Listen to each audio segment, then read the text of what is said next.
Welcome everyone to a talk that is on the nature of heaven's fire, the light of Aries. My name is Chandra Easton. I'm an esoteric astrologer and a spiritual healer based in Brisbane, Australia. I travel the world with my work with individuals and with groups.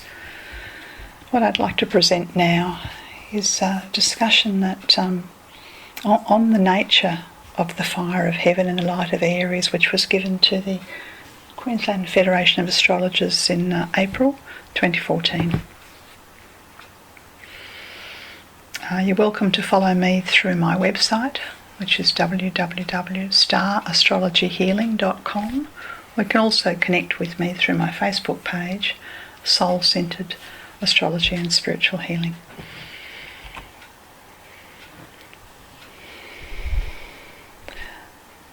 So throughout the course of this talk I'll be discussing the nature of Aries, the great change which is happening on Earth at the moment, the plan, that is the divine plan for Earth, the nature of the Uranus Pluto square, and the grand cross that has been set up over a 5-year period between 2011 and 2016, and the solar eclipse of the 29th of April 2014.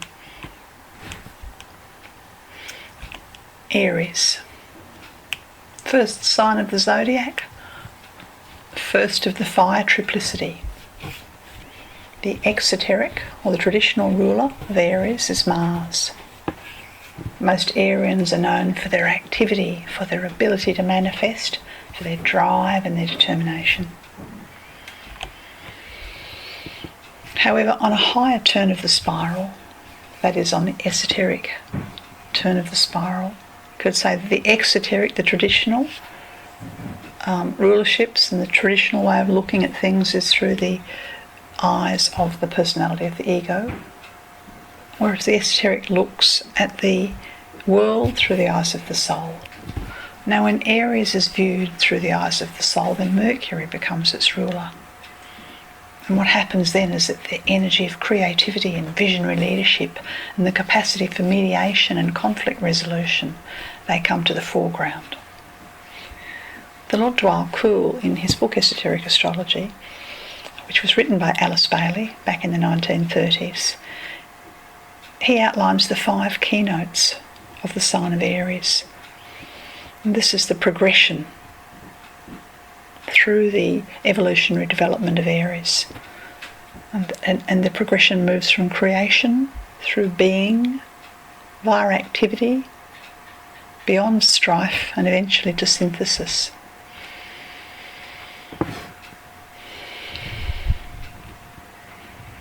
We see here an image of a person sitting in meditation within 2 interlaced triangles, which are, you could say, there's squares on this side to make a diamond, and the meditator sits in the middle of the effulgent light, and this effulgent light is being generated by the meditator from their consciousness, from the focused mind, generated through the heart chakra, radiating out. They have effectively become a transmitter for the light of their own soul. This is a task that calls all Arians who are following the higher path of the soul to still the mind and to meditate.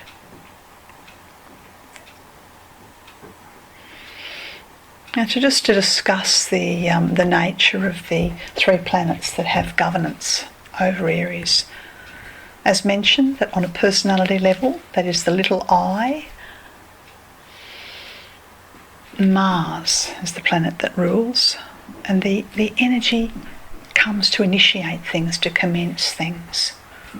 Once the Arian energy is a little bit more streamlined, shall we say, and the soul begins to make its presence known through the energy of Aries. This could be the sun in Aries, it could be the ascendant in Aries, could be a personal planet in Aries. Then Mercury becomes the soul ruler, and the purpose then, rather than initiating, is to mediate. And eventually, as the Aries energy is refined, and I should say that All zodiacal signs start out in a basic state and move through these 3 stages of refinement. Once the Aries energy is refined, then the energy of the immortal self, known as the I Am, also known as the monad or the spirit, begins to descend and overtake. Once this occurs, then the planet Uranus is at play. The planet Uranus is governing the highly evolved Aries energy, highly evolved Aries person, and the keynote for Aries then is liberation.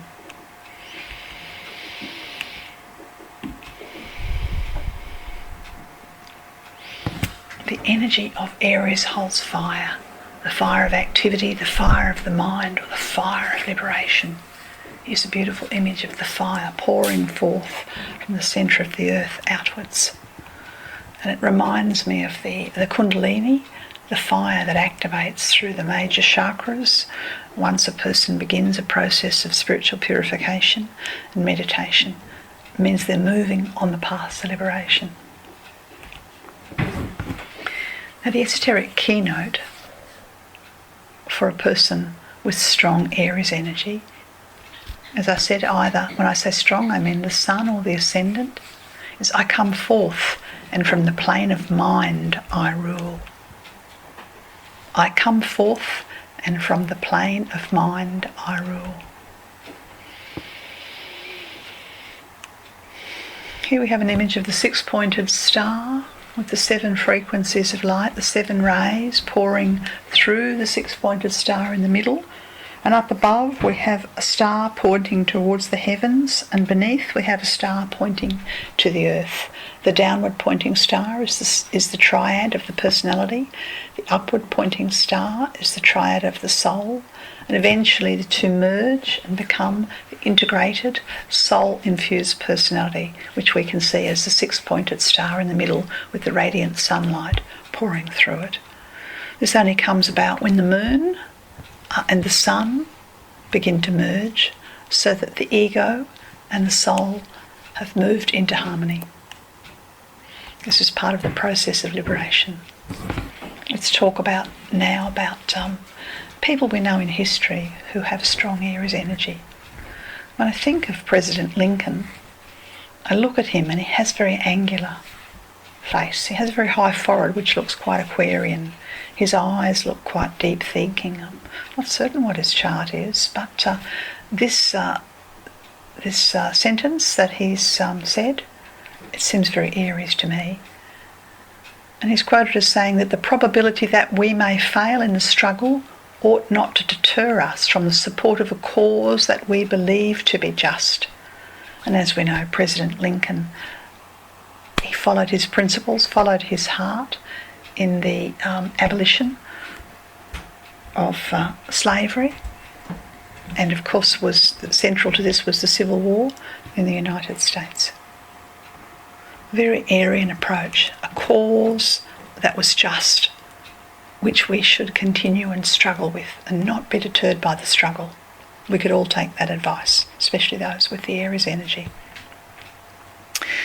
We'll talk now about the great change. We're in the midst of great upheaval on Earth at the moment. And just to give an overview of the great change, what it is, what it has been, and what it may possibly become.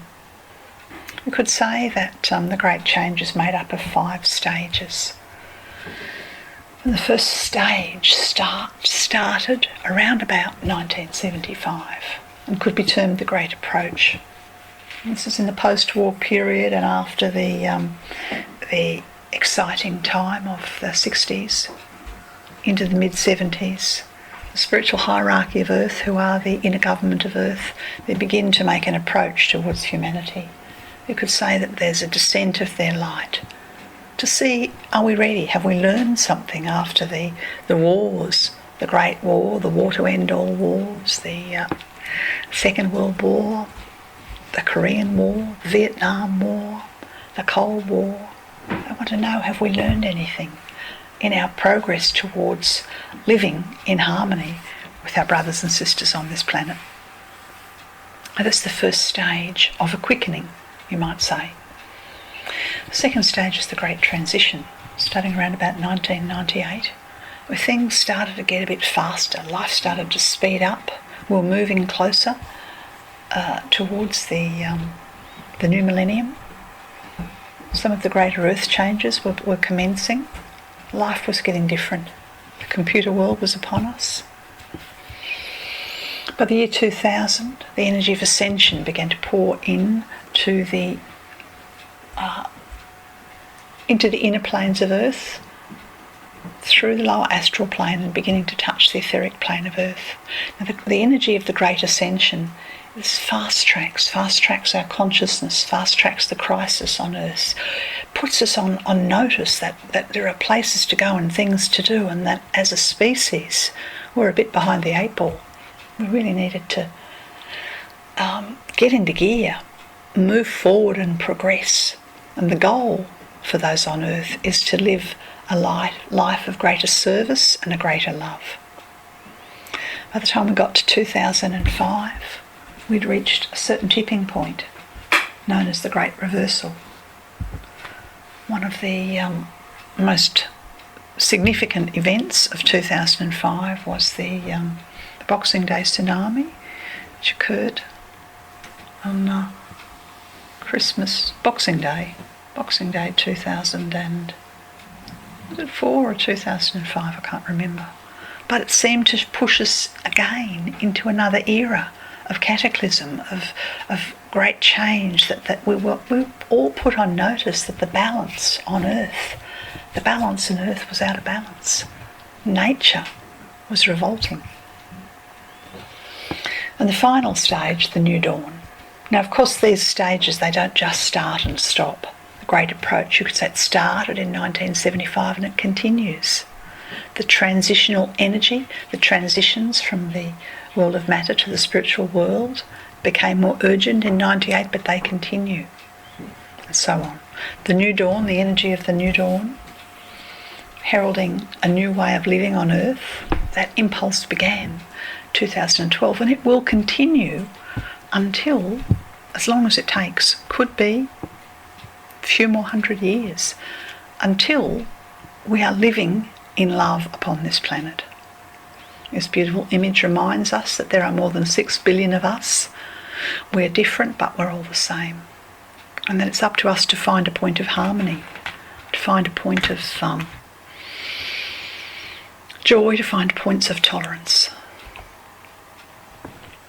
Now, the energy of Aries, moving through those 3 stages of action, mediation and liberation, it's about it has this drive, this determination, this focused approach to consciousness. Now, all over the planet, there's pressure for change.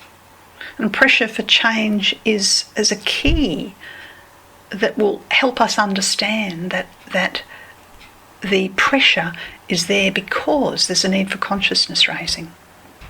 How we're experiencing this pressure is Pluto's movement through Capricorn. Now, most astrologers are aware that Pluto holds the shadow self, and from an esoteric perspective it governs first ray energy, the removal and the dissolution and the falling away of that which has been outgrown. And so we've been seeing the destabilisation of old paradigms, despotic governments being toppled, social, political, economic collapse. If you want to understand which part of your life has needed to be overhauled, transmuted and released, look to see where the transiting Pluto's moving, what house is it moving through in your chart. As I speak now, it's 2015 and Pluto's in the middle degrees of Capricorn. When I gave this talk, it was slightly earlier. It doesn't move very fast. It was about the 11th degree of Capricorn. So if you look to your own chart, you'll understand what it is and where it is that you need to go through this process of reviewing and recycling, releasing, letting go.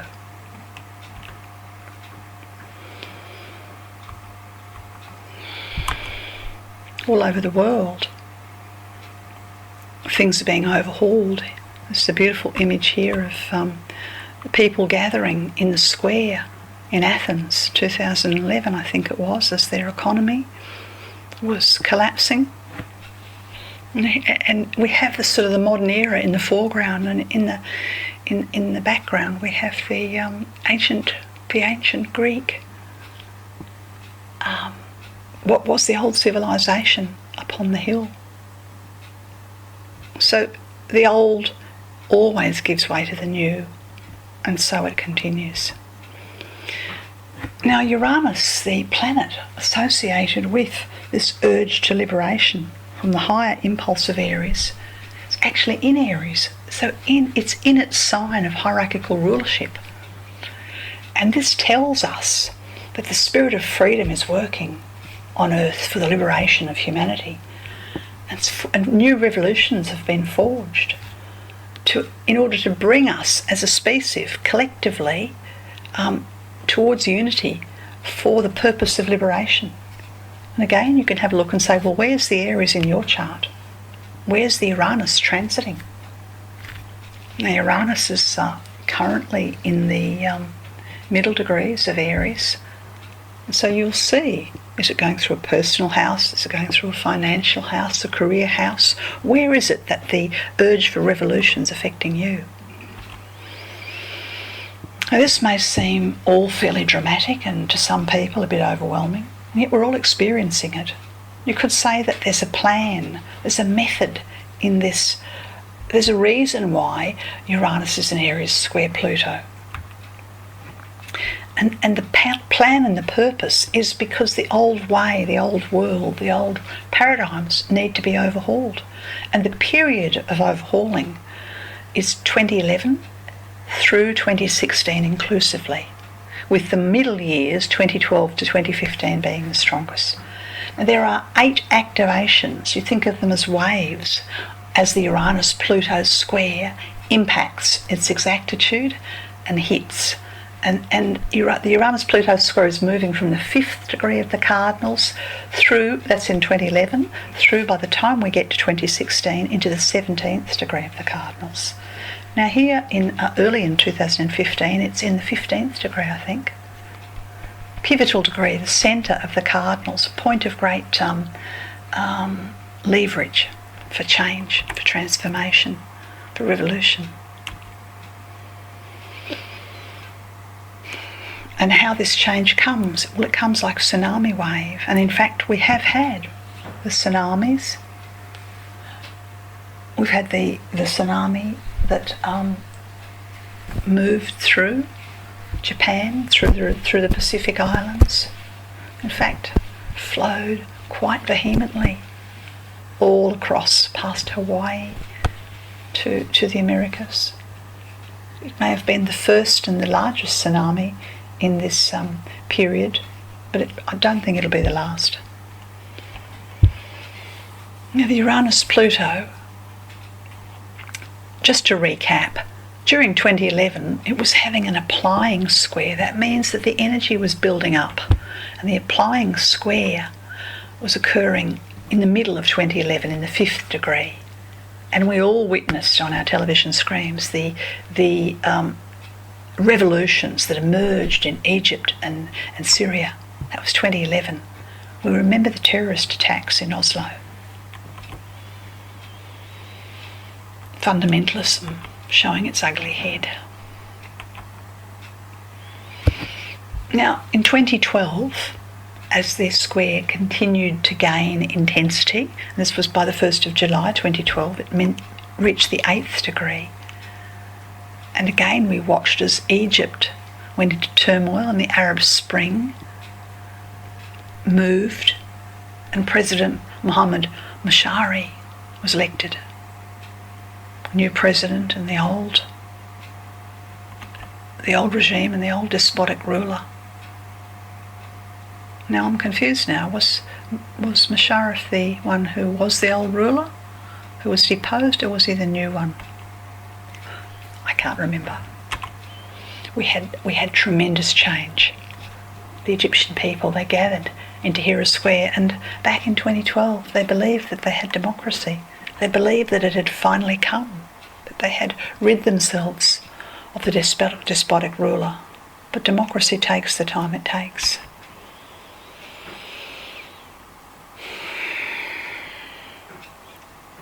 We are all influenced by the cycles of the sun and the moon. The cycles of the sun and the moon, they encourage our personality to flower and to change, to grow, and then to be replaced eventually by the soul light. Now, as the Uranus Pluto square moved into greater exactitude, this occurred on the 21st of May 2013 in the 11th degree. And we saw the continuous waves of insurgency that were happening in Iraq. And towards the end of 2013, 1st of November, it was exact around the 9th degree. And the troop withdrawal began in Afghanistan. I think that's, was it 13 years? Maybe not quite. 12 years since the war in Afghanistan commenced, troops began to draw down. And by the Easter, around Easter on 22nd of April 2014, now in the 13th degree, Uranus Pluto again formed an exact square. And this time the Russian troops were in Crimea.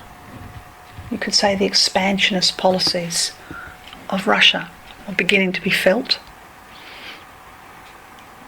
And the Pacific earthquakes were very strong at that time too.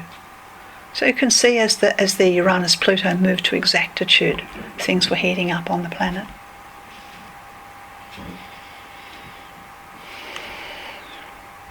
And we have free will. And we can elect a government, throw a government out.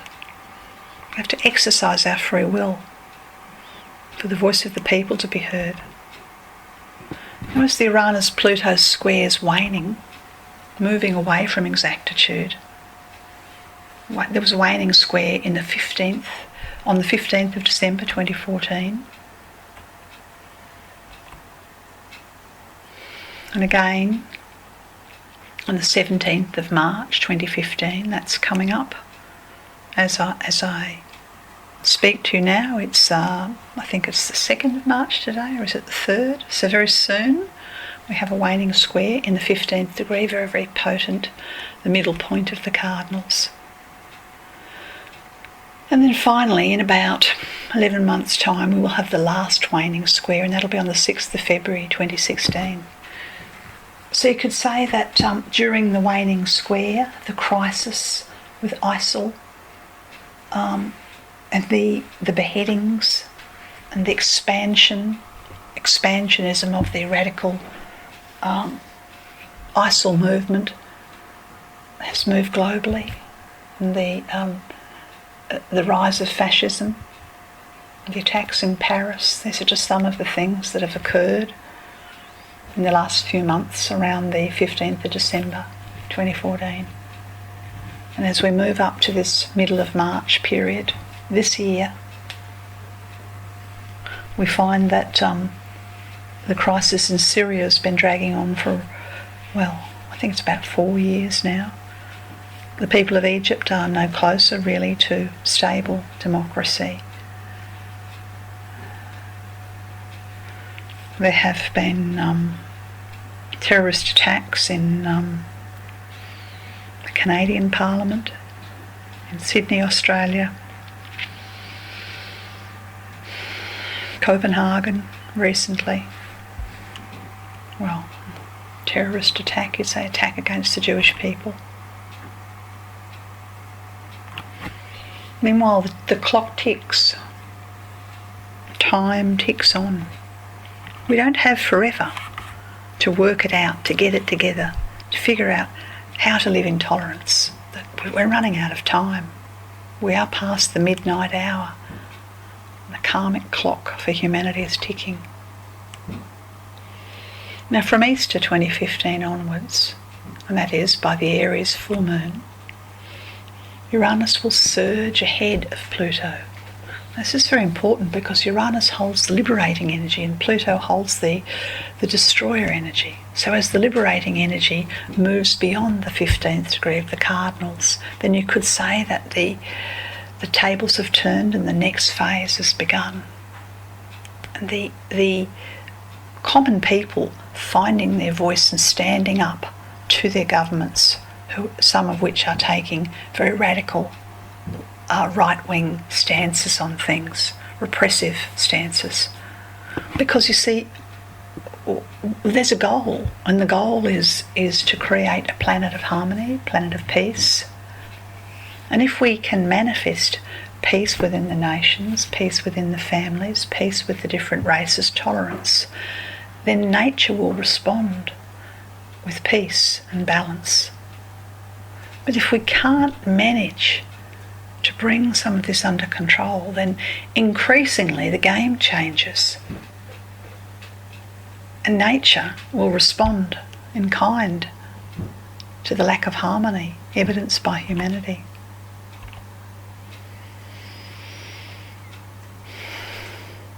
Having said all that, the Earth is the most powerfully beautiful planet. And we can rejuvenate and heal ourselves through connection to the earth, through connection to nature, by being still, by going into this the earth has evidence as harmony, and when we connect with the earth, this is a beautiful waterfall in Iceland, but wherever you live, you will have opportunity to connect with the power and the beauty and the majesty of nature.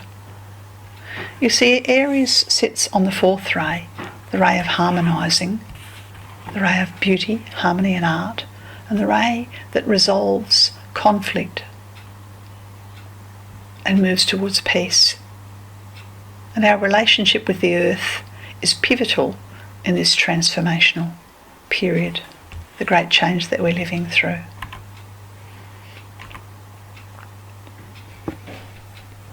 So I'll just review now the full moon chart for Easter 2014. That was last year.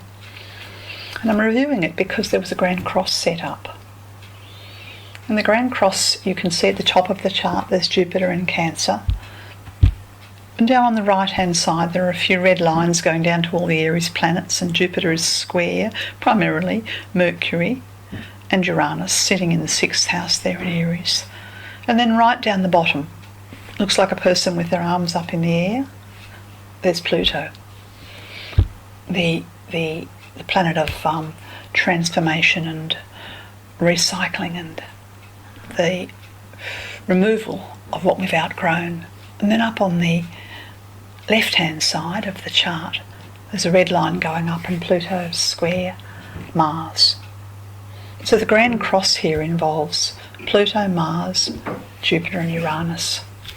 Very, very powerful for the galvanising of change.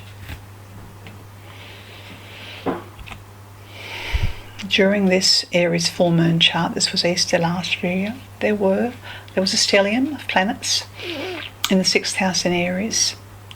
Pluto was stationary. It was exact the full moon of the 15th of April. And then Pluto moved retrograde until spring in 2014. So hopefully you use that period from Easter until spring last year to review and to unclutter and declutter your life. Meanwhile, Jupiter fell conjunct Sirius, the blue star in Cancer, reminding us that we are one family, one humanity, one earth, and that generosity attracts to itself generosity.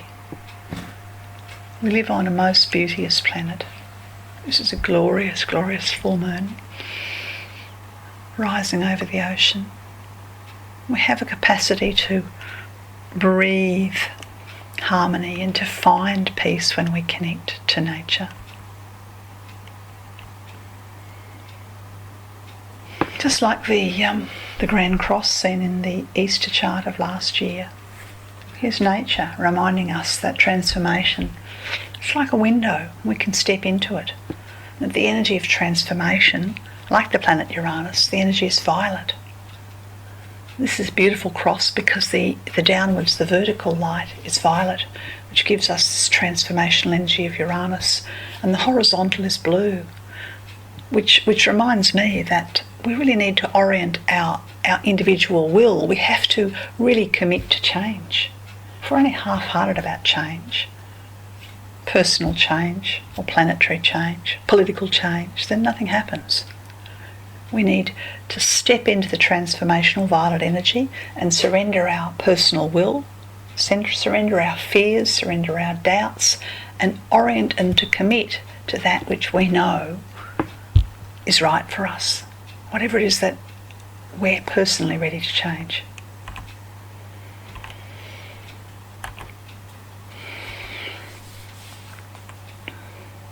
Now, during this process of transformation that we're all going through, we experience challenges. Now, in last year's Easter chart, there were challenges involving the Mars, Pluto and the Earth. And you know, when you put Mars and Pluto together, there's generally a war on somewhere. And when you put Mars square Pluto opposite Uranus, as there was, generally the war takes a fairly nasty, dirty turn. And of course it has. And we can see on the news at the moment the results of what was brewing in 2014. Unfortunately, whilst many people of goodwill have great hearts and have been working well to develop harmony, there has been a polarisation and an aggregation of those who are working with the fanatical energy of Mars and Pluto and Uranus. And so we've had a lot of fanaticism, and you could say the opposite of peace and harmony on the planet. This is a beautiful image of the Divine Mother,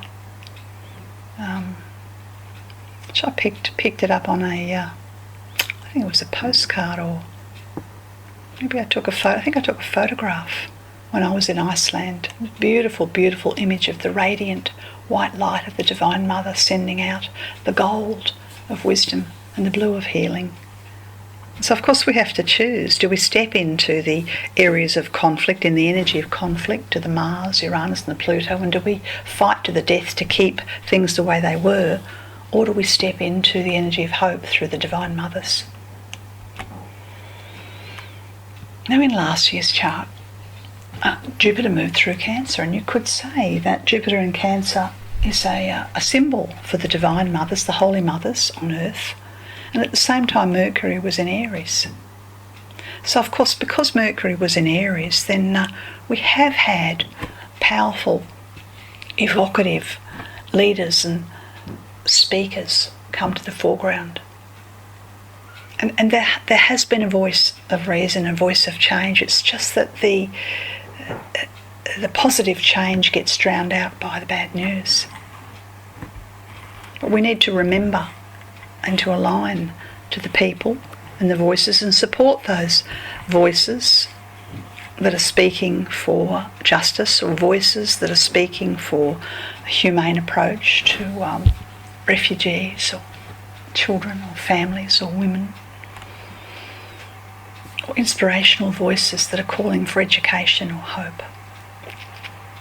Listen to them. Choose where we put our energy. And as we choose to put our energy into inspirational leadership and the energy of nurturing and hope, then the square of the Grand Cross moves into a spiral. As above, so below. When we look through the telescopes out to the far horizons of our galaxies and beyond, we see the spirals of light. And the spiraling light reminds us that we are divine and that we can move through spiraling light towards our own divinity, and that it is possible to move out of conflict when we will it.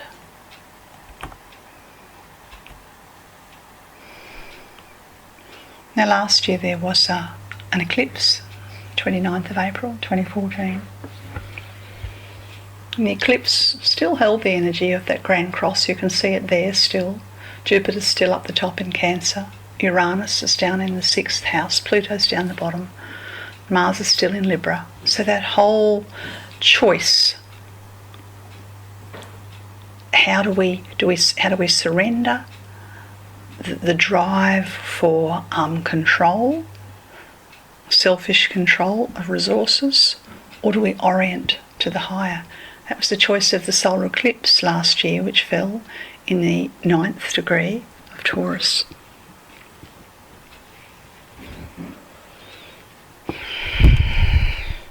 Very potent energy, the 9th degree of Taurus. Taurus is the sign associated with the illumination. The interesting image here, we have the map for the path of Umbra, of where this eclipse, where it affected. You can see that primarily it affected the South Pole, going from the area of greatest eclipse was really right on the southern polar cap, and the influence reached towards the southern tip of South America, across the Indian Ocean, it covered most of Australia.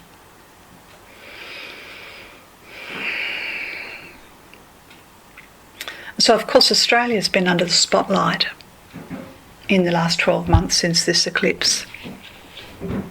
We've been under the spotlight because we've broken our conventions, United Nations conventions. We've stepped outside the conventions for refugees that we committed to after the Second World War, and we've betrayed, the Australian government has betrayed the Australian people and betrayed refugees coming to our country seeking asylum.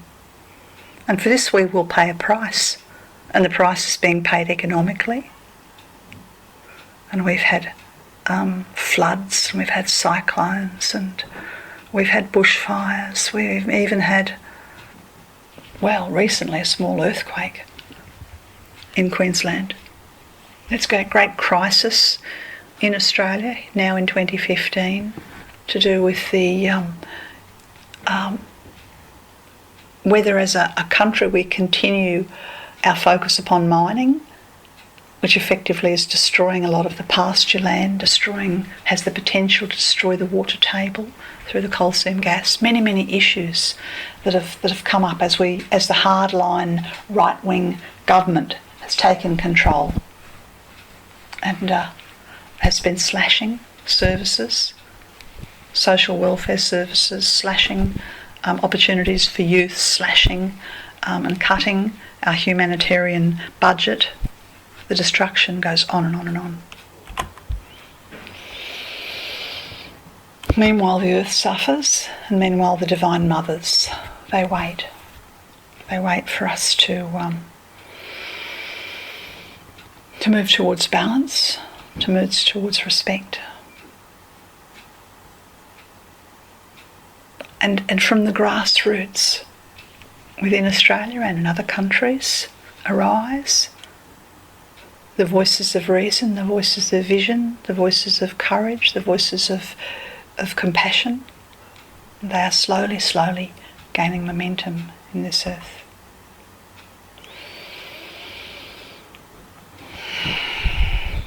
Thank you for your time. I hope you found this talk around the energy of Aries and how the Aries energy is very, very strong on the planet at the moment. Please stay in touch with me. You can connect with me through starastrologyhealing.com or through my Facebook page, which is Soul Centered Astrology and Spiritual Healing. You may wish to sign up to receive newsletters that I send out. You may be interested in a personal consultation, personal healing. It's been lovely to connect with you through this medium. Hope you find this talk inspirational. Have a look, you'll find other ones. If you subscribe to the YouTube channel, then you'll hear of them as I upload them.